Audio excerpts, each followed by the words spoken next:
മണ്ണാർക്കാട് വിധി കുറിച്ചു. കുന്തിപ്പുഴ സാക്ഷി. ഇനി കാത്തിരിപ്പ്.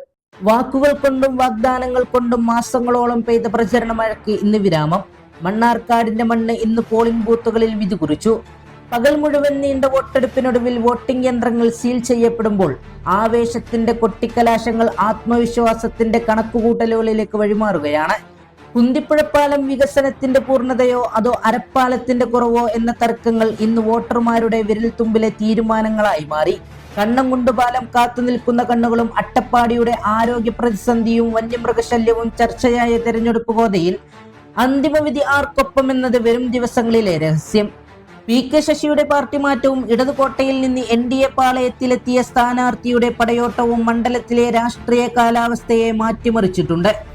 അട്ടപ്പാടിയുടെ മലനിരകളിൽ മെഡിക്കൽ കോളേജ് സ്വപ്നം കണ്ടവരും നാട്ടുകാരനായ സാരഥിയെ മോഹിച്ചവരും ഇന്ന് ഒരുപോലെ വോട്ട് ചെയ്യാൻ വരികളിൽ നിന്നു. മുദ്രാവാക്യങ്ങൾ മയങ്ങിയ കവലകളിൽ മഷുപുരണ്ട വിരലുകൾ ചരിത്രം കുറിച്ചു. കുന്തിപ്പുഴ ഒഴുകുന്നു. മാറ്റത്തിന്റെ മന്ത്രമായോ അതോ പഴയ കരുത്തിന്റെ തുടർച്ചയുമായോ? അട്ടപ്പാടി തൻ മലമടക്കുകളിൽ നിന്നും അലനെല്ലൂരിന്റെ പാടശേഖരങ്ങളിൽ നിന്നും ഒഴുകിയെത്തിയ ജനസാഗരം അണച്ചുവെച്ചു. മണ്ണാർക്കാടിന്റെ മനം കവർന്നതാരെന്ന സത്യം. വോട്ടിംഗ് യന്ത്രങ്ങൾ സുരക്ഷിത താവളങ്ങളിലേക്ക് നീങ്ങുമ്പോൾ മുന്നണികളെല്ലാം വിജയപ്രതീക്ഷകളിലാണ്. വികസന നേട്ടങ്ങൾ വോട്ടായെന്ന് UDF-ഉം സംഘടനാ കരുത്തും രാഷ്ട്രീയ കെട്ടുറപ്പും തുണച്ചെന്ന് LDF-ഉം പുതിയ രാഷ്ട്രീയ പരീക്ഷണങ്ങൾ ഫലം കണ്ടെന്ന് NDA-യും അവകാശപ്പെടുന്നു. ആരോപണങ്ങൾ ആളിക്കത്തിയ മണ്ണാർക്കാട്. ജനവിധി ആരുടെ ഭാഗത്തെന്നറിയാൻ ഇനി ഫലപ്രഖ്യാപന ദിനം വരെ ആകാംക്ഷയോടെ കാത്തിരിക്കാം. മുദ്രവെച്ച യന്ത്രങ്ങളിൽ മണ്ണാർക്കാടിന്റെ മനസ്സ് സുരക്ഷിതം.